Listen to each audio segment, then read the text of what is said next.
culmine en esta segunda jornada de nuestro caminar. Vamos a decir en nombre del Padre, del Hijo, del Espíritu Santo. Amén.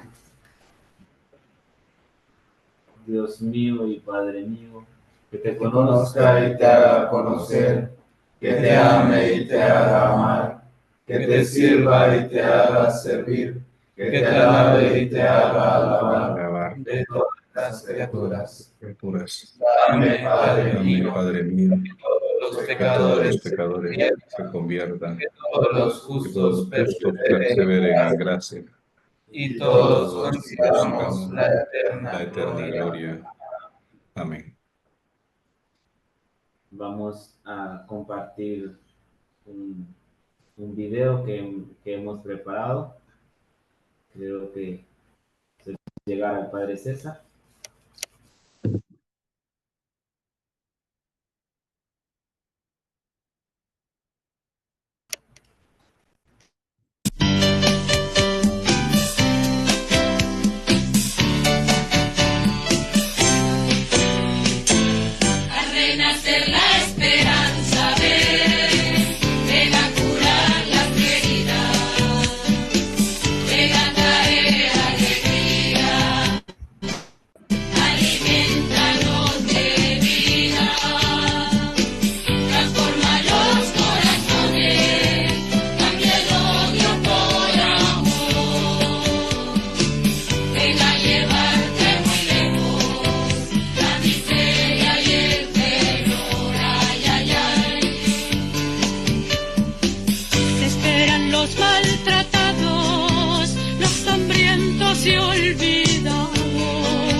Ya puedes abrir, Jeremías. Sí, bien. Buenas tardes a todos y todas.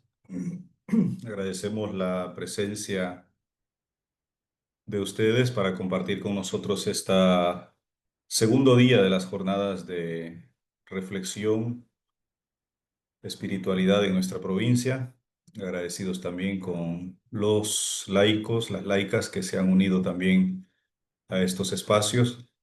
Y del otro lado del Atlántico también al padre Mauricio y a Edgardo. No sé si hay alguien más, también más allá de nuestras fronteras de Centroamérica. Muy agradecidos con su colaboración y su presencia con nosotros. Recordemos el día de ayer, guiados por la reflexión del padre Mauricio, reflexionábamos en torno al signo, la vida consagrada como signo de esperanza, y él nos ha planteado, nos ha propuesto hacer tres momentos y nos ayudaba ayer en su reflexión hablando sobre el signo. Y a partir de algunas preguntas nos quedaba también ahí el planteamiento, a ver, si estos signos son comprensibles y cómo podrían ser cada vez más comprensibles. Hoy daremos un paso más adelante de la mano también del padre Mauricio para profundizar más en esta experiencia del signo, de qué o para quiénes, de esperanza y cómo podríamos entenderlo. Mientras tanto, hoy nos vamos a entretener con la propuesta que nos haga sobre el segundo momento. El día jueves, mañana, nos va a indicar el padre Edgardo cómo trabajaríamos y qué ejercicio, tal vez personal y particular, haríamos para volvernos a encontrar el día viernes nuevamente, guiados por el padre Mauricio desde Roma. Le damos pues la bienvenida y le dejamos a él que nos haga la propuesta de reflexión en esta temática en la que nos encontramos. Padre Mauricio, buenas tardes y buenas noches para ustedes allá en Roma. Gracias por compartir con nosotros. Buenas tardes a todas y a todos, y seguimos en la reflexión de donde llegamos ayer. Ayer empezamos con esta pequeña reflexión sobre ser signo, signo de esperanza, cómo ser signo, y hoy la reflexión se centrará más en signo para quiénes. Bueno, retomamos el tema y comparto la pantalla y vamos a ver la segunda etapa, el segundo momento. Solo para hacer memoria de ayer, sin ningún comentario, he retomado algunas palabras que salieron en la condivisión final, y en el chat había algunos comentarios que retomé, solo para hacer como memoria de ayer y seguir de ahí nuestra reflexión. Retomamos el tema de ser signo de esperanza, y hoy, ¿para quién? ¿Para quién es ser signo de esperanza? Y partimos en nuestra reflexión con las palabras del Papa Francisco cuando el 11 de febrero de 2022 anunció el tema del jubileo. Decía de haber escogido, tomado el tema de la esperanza, y decía en la carta que escribió desde el Laterán: debemos mantener encendida la llama de la esperanza que nos ha sido dada y hacer todo lo posible para que cada uno recupere la fuerza y la certeza de mirar al futuro con mente abierta, corazón confiado y amplitud de mira. Y decía que esto era necesario para recuperar el sentido de la fraternidad universal, y decía que es también necesario no cerrar los ojos a la tragedia de la pobreza galopante que envuelve a millones de hombres, mujeres, jóvenes, niños que no pueden vivir de manera digna. Está en la carta que por primera vez presentaba el tema de la esperanza como tema que iba a acompañar el proceso de preparación y de celebración en lo que estamos del jubileo. Bueno, retomamos algunas cosas de estas cosas que dice el Papa Francisco, haciendo una confrontación con sus enseñanzas mismas, sus palabras. Y este tema de la pobreza galopante lo vamos a confrontar con un tema que acompañó a todo su pontificado, los de las periferias. Habló muchas veces, como todos sabemos, de este concepto de periferias que ayuda a comprender una actitud que ha propuesto a toda la Iglesia en los años que guió a la Iglesia como obispo de Roma. Decía ya en la Evangelii Gaudium, el primer documento, que todos somos invitados a aceptar el llamado de salir de la propia comunidad y atreverse a llegar a todas las periferias que necesitan la luz del Evangelio. Y muchas veces comentó esto hablando de periferias geográficas, pero también sociales, existenciales. Y también decía siempre en el mismo documento que esta inquietud de llegar a todas las periferias, que está conectado con la alegría de comunicar el Evangelio de Jesucristo, se expresa en cualquier iglesia local con una inquietud a ir a otros lugares, pero también a salir en su propio contexto también, una salida constante hacia las periferias de su propio territorio, encontrando también nuevas preguntas y nuevos ámbitos socioculturales que necesitan la luz del Evangelio. Creo que ahí está reflejada una tensión bipolar de toda la vida cristiana, quizás de toda la vida. A nosotros ahora nos interesa la dimensión cristiana. En la dimensión cristiana hay una tensión bipolar entre el ser extranjeros y el ser ciudadanos. Y esto sale ya en el Nuevo Testamento, por ejemplo, en la primera carta de Pedro, el saludo inicial es a los que viven como extranjeros dispersados en el Ponto, en la Galacia, en Capadocia, Asia y Bitinia. Y ahí ya está todo, porque cada iglesia está en el Ponto o bien en Galacia o bien en Bitinia, pero todos están también como extranjeros. Sabemos que esta reflexión sobre el ser extranjeros y ciudadanos tomó una forma muy importante ya en la primera generación cristiana, en un documento que es la carta a Diogneto, que habla de los cristianos como extranjeros en su propia patria y ciudadanos en cualquier patria. Extranjeros por dónde y somos ciudadanos por dónde. En cualquier lugar somos ciudadanos, es decir, estamos insertados en aquel lugar, y siempre hay una dimensión de ser extranjeros, de no conformarse a todo, de mantener esta distancia que nos da la libertad de juzgar también el lugar donde estamos cuando se aleja de la verdad y de la justicia. Ser en nuestra propia patria por donde estar en cualquier lugar, y ser extranjeros también en nuestra propia patria. Bueno, esta tensión bipolar de la vida cristiana es, como ya decía, entre ser extranjeros y ciudadanos, y es decir, esta tensión tiene que estar en toda la vida cristiana, de estar siempre aquí, de no huir de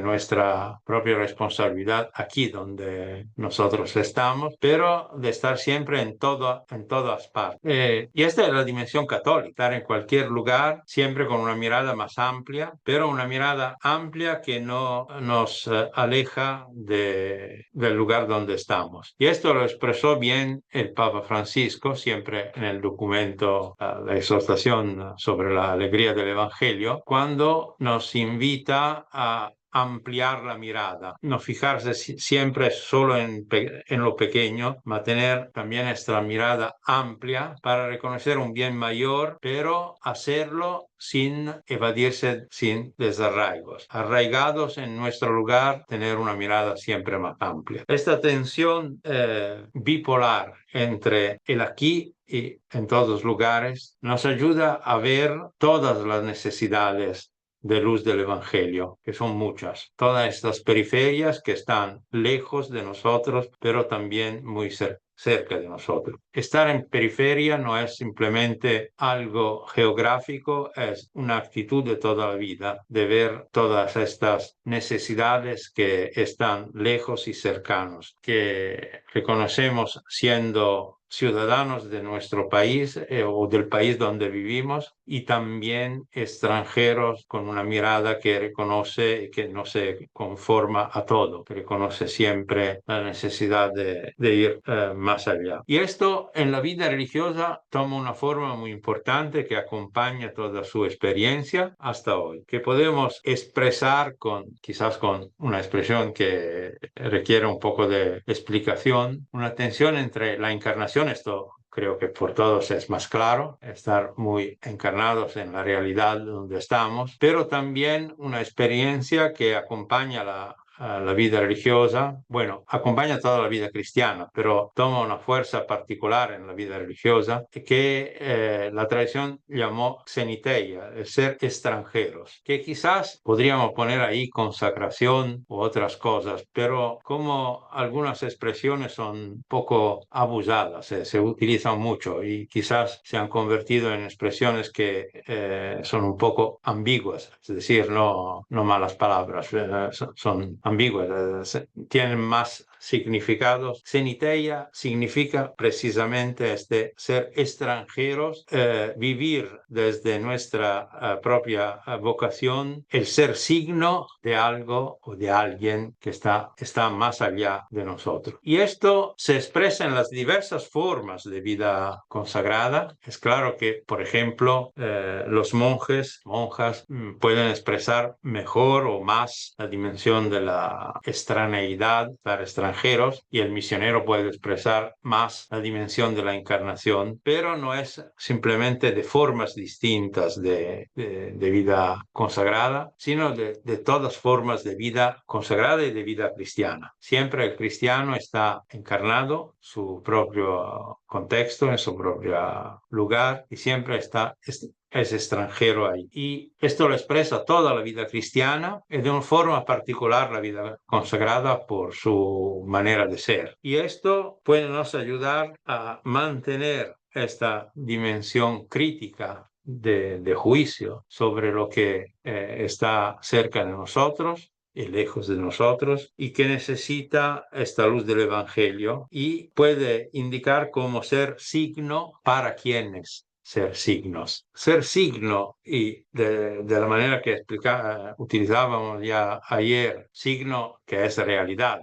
Puede ser signo porque vive algo de esta realidad. En la vida misionera, las dos dimensiones de la encarnación y de la extraneidad del ser extranjero tienen que expresarse. La encarnación, porque el misionero tiene que vivir aquí y ahora, donde está enviado. Ya lo decía ayer, estoy muy convencido de esto. Si entendemos bien la vocación misionera, esto se convierte en algo que nos ayuda a madurez cristiana y humana, porque nos ayuda a salir de nosotros mismos, porque el misionero sabe que alguien lo envió y a alguien está enviado. Y ahí donde está enviado tiene que vivir aquí y ahora. Es el signo de la encarnación. Estar muy arraigados, tener nuestras raíces ahí donde estamos. Nunca ser simplemente de pasaje, de turistas que llega en un lugar y ya tiene billete de regreso. Nosotros tenemos que estar ahí. Y estar ahí sin miedo de ser heridos y manchados por el lugar donde estamos. Como decía en un texto muy, muy importante, yo creo, siempre de la alegría del Evangelio, el Papa Francisco, cuando decía que prefiere una iglesia accidentada, herida y manchada por salir a la calle, de una iglesia enferma por el encierro y la comunidad. El misionero sabe, y un corazón misionero tiene que, lo dice el Papa en otro número del mismo documento, un corazón misionero sabe enfrentar este riesgo, salir herido y manchado, y sabe que esto le pide su vocación. Pero también el misionero es signo de esta extraneidad. No quita nada a la encarnación, porque donde está el misionero recuerda y evoca a los otros. También aquí tenemos que recordar muchas otras realidades que necesitan nuestro interés, nuestra ternura, nuestro compromiso para llevar a ellos también la luz del Evangelio y la justicia. Estar arraigados en un lugar nunca tiene que ser olvidarse de los demás. También en el lugar más necesitado del mundo. El misionero recuerda y evoca a los otros y recuerda y evoca al otro.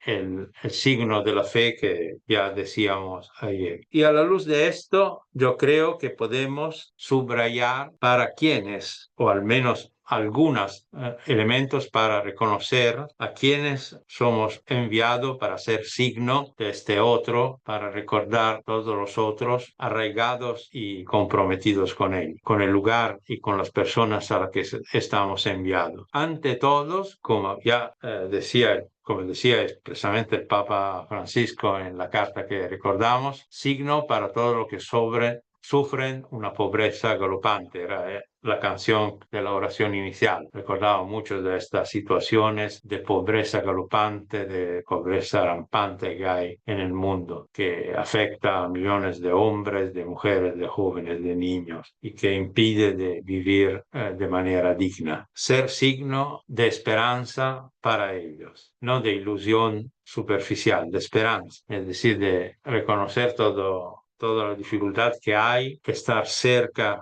de estas realidades y dejarse herir y manchar de todo esto. Y son muchas por donde. Ahí donde hay situaciones de exclusión que se dan en todos los lugares del mundo. Este es sin duda el primer y más evidente destinatario que necesita la luz del Evangelio para seguir esperando, con esperanza en la vida. Junto con estos podemos reconocer otras dimensiones que necesitan también la luz del Evangelio y son periferias hoy. Quiero recordar uno que me parece muy importante hoy en nuestro mundo de hoy, que es siempre más interconectados y donde las personas sufren siempre más soledad. Somos solos en medio de un mundo, millones de personas interconectadas. Y esto se ve y se junta también con la otra dimensión, porque esta soledad algunas veces se convierte también en pobreza económica, social, cultural, personas abandonadas, pero tiene otro rostro, por ejemplo, de millones de personas, sobre todo de jóvenes, que están interconectados y no saben comunicar entre ellos. Las situaciones creo son muy distintas, muy diferentes de un lugar a otro, pero hay una tendencia a esto que es muy clara en el mundo de hoy. Y otra dimensión en el mundo occidental puede ser más fuerte, pero también creo que está yendo por donde es ser un signo de esperanza para muchas personas que sufren la falta de sentido. Y esto se ve siempre más en el mundo, se junta muchas veces a las otras dimensiones, pero no solo. Esta pintura de Munch, muy famosa porque habla al hombre de hoy que muchas veces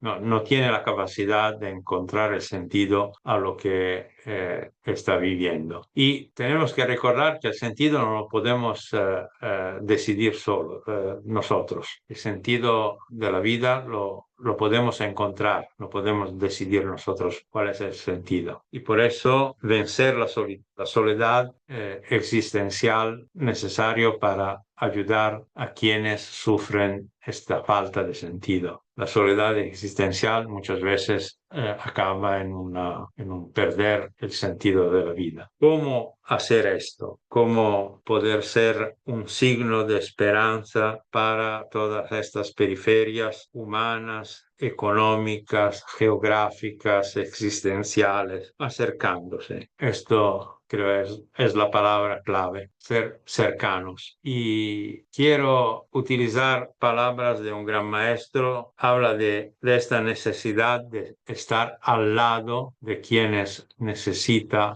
esperanza para poder hablar de esperanza, al lado de los que sufren. Solo rechazando la pobreza y haciéndose pobre para protestar contra ella, podrá la Iglesia predicar algo que le es propio, la pobreza espiritual, es decir, la apertura del hombre y de la historia al futuro prometido por Dios. Solo en una real cercanía que protesta contra las injusticias, el anuncio de un futuro, de una promesa de Dios, tiene la capacidad de ser creíble. Es la conclusión de Gustavo Gutiérrez a su obra, la Teología de la Liberación. La Iglesia, como decía también el Papa Francisco, no es simplemente una agencia social, tiene un mensaje. El mensaje es creíble, oíble, se puede entender si se lleva poniéndose al lado de los que necesitan esta luz y compartiendo algo de su propia experiencia. Yo siempre he considerado bastante comprensible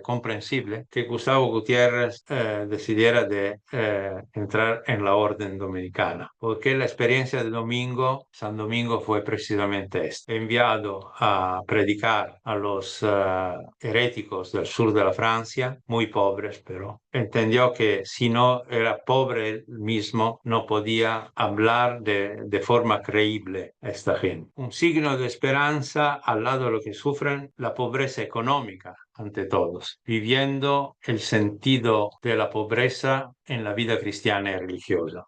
Creo que no podemos renunciar a esta palabra y sobre todo a esta realidad. Hoy algunos dicen que quizás sería mejor no hablar de pobreza. La pobreza es otra cosa distinta de la que nosotros profesamos. Es más creíble hablar de vida sencilla, vida austera. Bueno, es verdad que la pobreza muchas veces la viven los que no profesan la pobreza, pero creo que aquí hay algo de muy importante que no puede caer.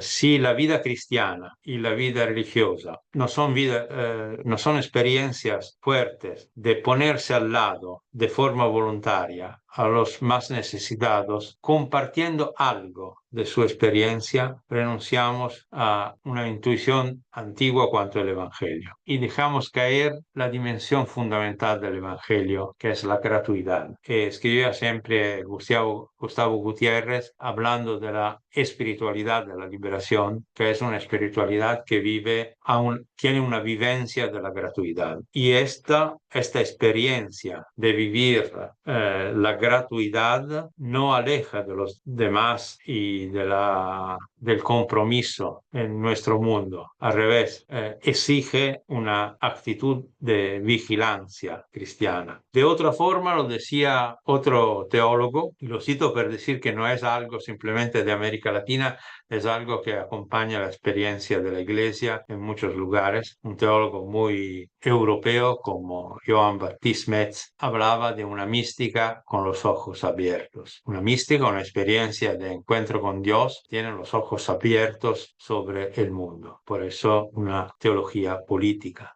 Su gran tema. Pero un signo de esperanza también al lado de los que sufren soledad y abandono. Y aquí creo que compartir algo de la soledad de muchos, algo fundamental hoy. Emplear tiempo para estar cerca de muchos que son solos. Algunas veces no tenemos palabras a decir, sino podemos compartir su soledad. Y desde esta perspectiva, creo que podemos encontrar también otro sentido de la pobreza y también de la castidad. No simplemente como huir de algo o renunciar a algo, sino vivir en nosotros mismos, en la forma de nuestra vida, algo de esta soledad. Ser un signo también a través de esto. Una soledad que puede ser no triste, una soledad triste no es un signo. Una soledad que puede rellenarse de sentido. Y en esta forma, ser un signo por nuestro mundo. Y al final un signo de esperanza al lado de los que sufren la falta de sentido. Y ahí también creo que nuestro compromiso es caminar con los demás. Muchas veces no tenemos palabras especiales a decir. Hoy creo que no es que quizás alguien lo hace, todavía lo hace, pero creo que vamos en un tiempo que no vienen a pedir lo que tienen que hacer, porque tampoco nosotros lo sabemos. Pero muchos necesitan algo que esté a su lado en momentos difíciles de su vida. Y hacerse compañeros de viaje de muchos en un mundo que ya no tiene padres. Somos muy solos y tenemos que buscarlo todos solos. Pero estar al lado y hacerse compañeros de viaje y hablar con todos, en diálogos con todos. Y acabo con unas palabras del cardenal Carlos María Martini, que al comienzo después de pocos años de ser obispo de Milán, organizó la que llamó Cátedra de los No Creyentes, invitando no creyentes a hablar con él o con otros de algún tema juntos en la catedral. Y lo hacía en la catedral porque decía, tenemos que aprender los unos de los otros. Ahí donde habla el obispo, hablan también no creyentes y hablemos juntos de temas, buscando la estrada juntos. Y presentando a uno de estos encuentros que acompañaron muchos años de su ministerio en Milán, dijo una vez, en futuro no distinguiremos tanto entre creyentes y no creyentes, sino entre pensantes y no pensantes, para decir que quizás en este diálogo vamos a poner algo en discusión de nosotros mismos, pero cuando se encuentran personas que hablan pensando, pueden entenderse. Y así creo que encontramos otra manera de ser un signo y de vivir nuestra misión como misioneros en un mundo de personas que muchas veces son solas, son pobres económicamente, sufren violencia, pero otras veces son pobres sobre todo porque ya no encuentran un sentido a su camino en la vida. Y para acabar, le propongo también hoy unas preguntas para un pequeño confronto, después dicen cómo esta tarde, para preguntarse al lado de quiénes estamos, y si estamos llevando y cómo estamos llevando esperanza a las personas que están a nuestro lado, a las que estamos a su lado. Muy simplemente como ayer, porque el tiempo será breve, para una primera confrontación sobre estos temas. Bien, entonces como ayer podemos compartir a no ser que Padre Mauricio tenga alguna otra metodología, si no, seguimos con este compartir Sí, con el que teníamos la vez pasada, ayer, muy y bien. poder hacer una síntesis de la tarde. El que desee participar puede levantar la mano o abrir su micrófono y participar de una vez. No hay ningún orden específico, son los que deseen participar. Adelante, filosofado.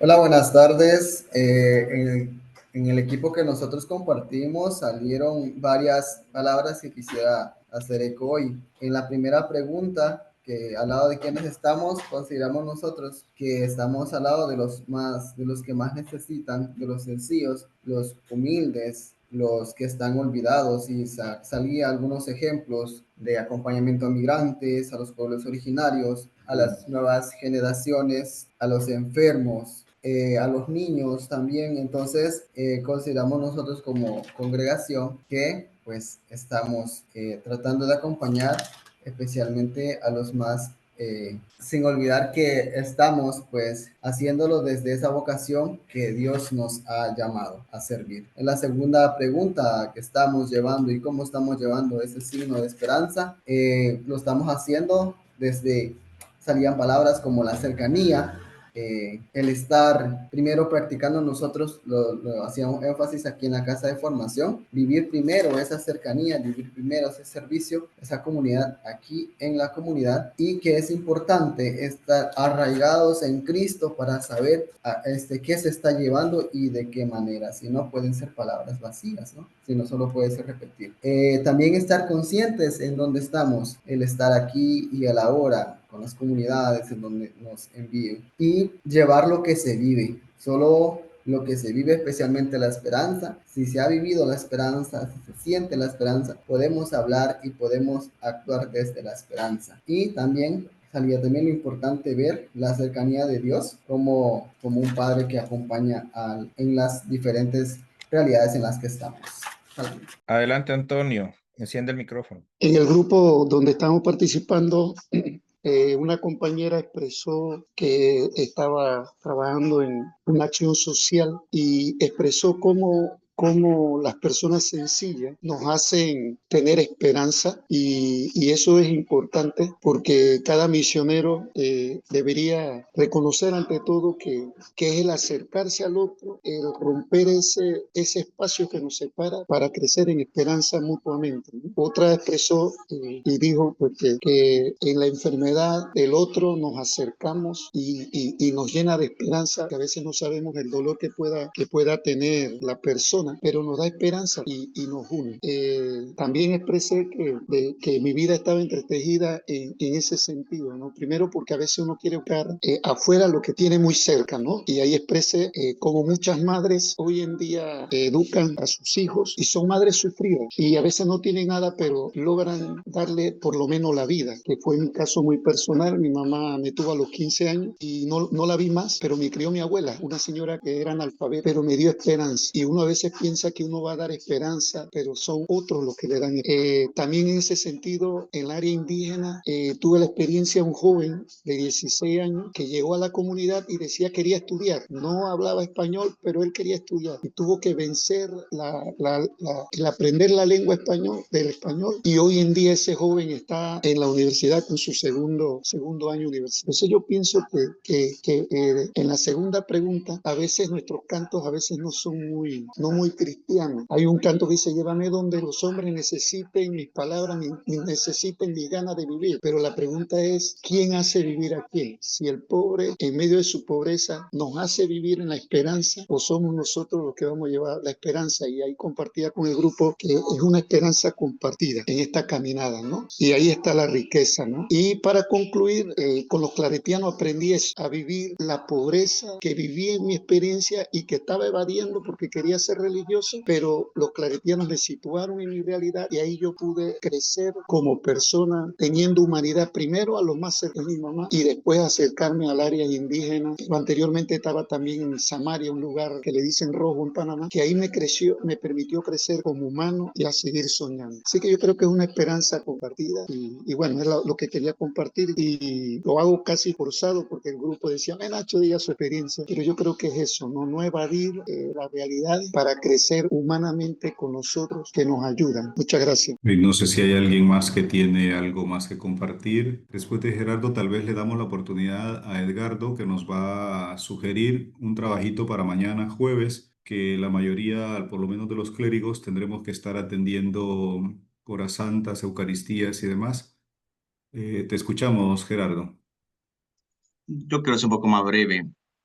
Casualmente, hoy en la tarde fuimos citados por el SAILA, la máxima autoridad de esta comunidad, porque los jóvenes se están preparando para ir al jubileo de la diócesis. Y yo le compartí a Clemente que a pesar que en Cunayala, la iglesia católica, somos el 1%, y pues es acá menos. Somos una iglesia y somos cristianos en un lugar donde somos minoría, como el SAILA cuando pidió, para darle consejo a los jóvenes, y él dice: nosotros estamos de acuerdo que ustedes vayan a todas esas actividades, muchachos, y son experiencias que ganan. Y le agradecemos a la Iglesia Católica que cuida también nuestra cultura, de los niños y dentro de la misa.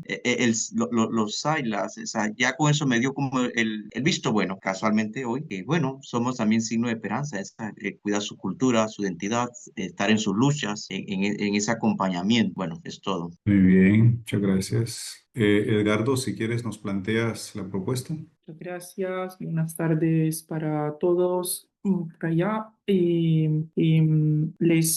Como petición que se nos hizo también desde el equipo de espiritualidad de la provincia, queremos o se ha querido para este día que queda así como más suelto, se ha querido presentar o hacerle llegar una propuesta, ¿verdad? Y esta propuesta para el día de mañana he puesto ya en el chat de la reunión, puse ya dos archivos en PDF. Uno contiene una propuesta de oración que podemos realizar de forma personal, podemos realizar también en comunidad, incluso podría utilizarse como un material para las horas santas o lo que tengamos que animar el día de mañana. Entonces está como esa propuesta para ser utilizada en nuestra comunidad, ¿no? También, ¿no? Uno de los momentos de oración puede ser utilizado, ¿no? Lo he tomado del texto que se utilizó esta noche aquí en Roma para la vigilia de oración con la que se ha iniciado el jubileo de la vida consagrada. Son algunos textos con 4 momentos específicos. Y la otra propuesta, si fuera posible, siempre reunirnos un pequeño momento ya para reflexionar en modo de comunidad o de posición misionera, algunas preguntas para la reflexión comunitaria, ¿no? En los grupos se ha hablado un poco más a nivel de individual, tal vez, ¿no? O representando distintas comunidades, pero si fuera posible reunirnos para responder a estas preguntas, preguntas sencillas, y buscando también cómo ser un signo, como nos planteaba ayer Mauricio, ser un signo sincero, comprensible y real, ¿no? Cómo podemos tal vez buscar algo que pueda proponer algo, ¿no? Entonces ese sería el trabajo. Para los laicas que nos acompañan, también pedirles desde las distintas, hay varios que nos acompañan en nuestras posiciones misioneras, que también podrían responder tal vez a nivel de equipo de Biblia, por están los de Costa Rica, veo también de Guatemala, si en sus pastorales tal vez se podría responder, ¿no? Tal vez no necesariamente mañana, pero que queden como un trabajo también para ustedes de cómo ustedes desde la realidad en la que están también pueden ser signo de esperanza, ¿no? En las pastorales en las que están implicadas. Entonces también ahí les queda este material para, si sirve, ¿no? Importante es un poco tener lo que ha querido también Mauricio Borges, nuestro del provincial, es que tengamos, que no quede vacío este día, sino que tengamos algo y que estos materiales tal vez no nos puedan servir. Están en el chat de la reunión, pero igual luego después también los enviaremos al chat de WhatsApp de CM. Muchas gracias. Bien, estaba intentando abrir el micrófono por fin. Le damos paso entonces, si no, ya a los estudiantes que nos acompañen con la oración final para agradeciendo este espacio y poder terminar nuestra jornada. La Casa Formativa del Salvador. Bien, vamos a pedirle a César que nos haga el favor de proyectar la oración que vamos a compartir. Bien, vamos a intentarlo hacer por al unísono, ¿no? Entonces, vamos a decir en nombre del Padre, del Hijo y del Espíritu Santo. Amén. Lo hacemos al unísono. Jesús, fuente de toda esperanza, tú que encendiste en el corazón de San Antonio María Claret el fuego de tu amor y el deseo de anunciar el Evangelio a todos los a pueblos. todos, renueva en nuestra familia claretiana la alegría de crecer y de esperar. Haznos peregrinos de esperanza, capaces de darle vida a la palabra de Claret y hacer con otros lo que solo no podemos, que como Claret ardamos en claridad y nos hemos de sembrar semillas de justicia de paz y de fraternidad. Danos un corazón misionero abierto a los signos de los tiempos, firme en la fe, alegre en la esperanza y generoso en el amor. María, esperanza, haz que nunca nos cansemos de hablar del reino, nunca nos cansemos de hacer el reino, nunca nos cansemos de servir el reino. Nunca nos cansemos de acoger el reino, nunca nos cansemos de esperar el reino. Amén. Amén. Nos encomendamos a nuestra Madre, la Virgen María, diciendo: Dios te salve María, llena eres de gracia, el Señor es contigo. Bendita eres entre todas las mujeres, bendito es el fruto de tu vientre, Jesús. Santa María, Madre de Dios, ruega por nosotros pecadores, ahora y en la hora de nuestra muerte. Amén. Cerramos esta jornada pidiendo la bendición a nuestro Padre Dios y lo hacemos en nombre del Padre, del Hijo y del Espíritu Santo. Amén. Buenas tardes. Gracias. Agradecidos con todos.